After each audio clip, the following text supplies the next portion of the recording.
All right, we are given a red block that weighs 200 pounds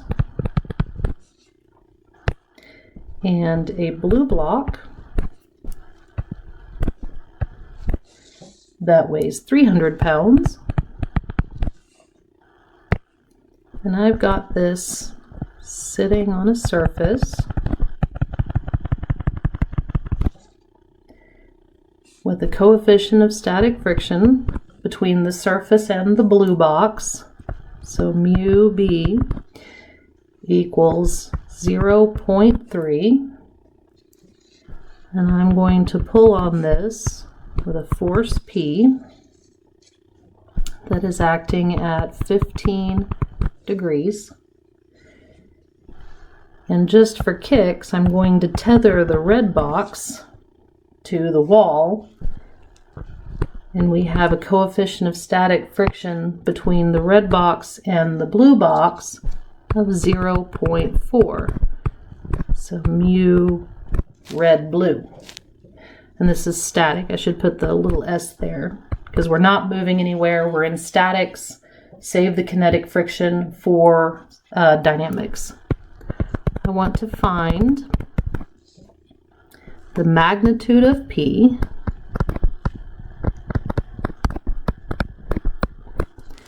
just before slipping.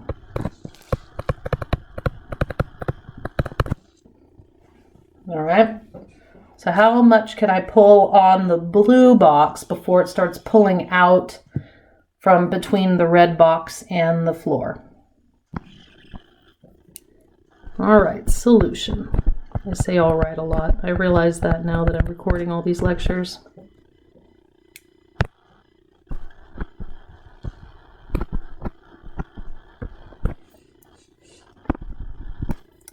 So I'm going to start with my blue box because that's what we're talking about, right? And I'm going to have the force P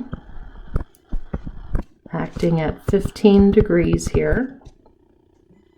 I have the weight of the blue box, which is 300 pounds, right? And then I have some stuff going on here.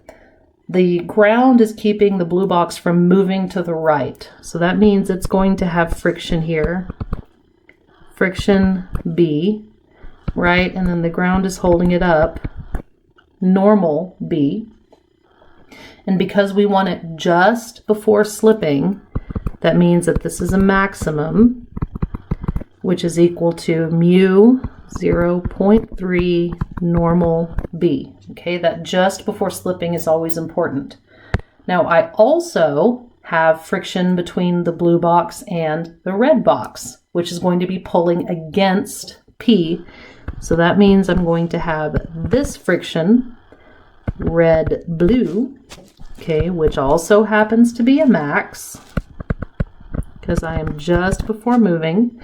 So this is going to be 0.4 normal red blue, right? Because I've got the normal force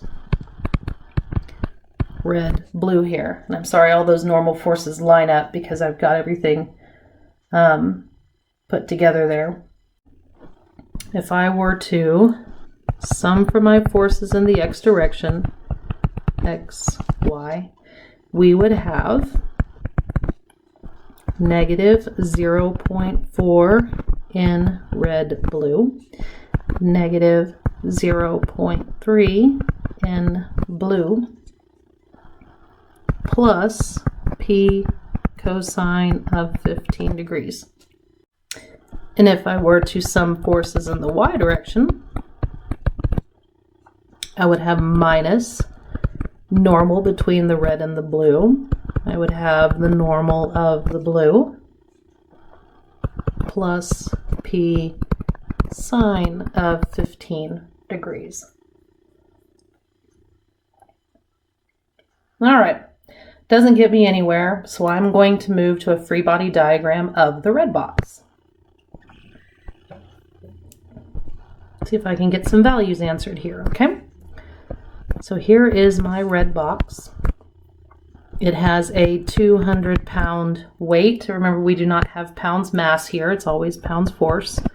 We have the tension in the cable. I'm just going to call this tension red. Okay. Now, if the tension is holding it back, that means the friction wants to move opposite. So we have friction red blue, and we have normal red blue. Okay, the other way to look at this, of course, is Newtonian physics, where we have equal and opposite reactions between the red and the blue box. So if my friction is acting to the left on the blue box, then it's going to be acting to the right on the red box. All right. And we are friction just before moving, so this is equal to friction max, which is equal to 0.4 in red blue. All right, well, this is a lovely particle equilibrium looking at some forces in y, and we will see that the normal between the red and the blue box is equal to 200 pounds, because everything's all lined up, which means that if I sum for forces in the x direction, I'm going to have minus the tension in the cable plus my friction 0.4 times 200 pounds. So my tension, red, is equal to 80 pounds. All right. Now, that also means this is what force red blue is equal to, right? Because those are the only two forces in the x direction, which means I can come up here and plug those values in. What color do I need? Green. So this value is equal to 80 pounds, and this value is equal to 200 pounds, right? So I can come in here and say you are 200 pounds, and you are 200 pounds. Which means I now have simultaneous equations that I can solve for with normal blue and P.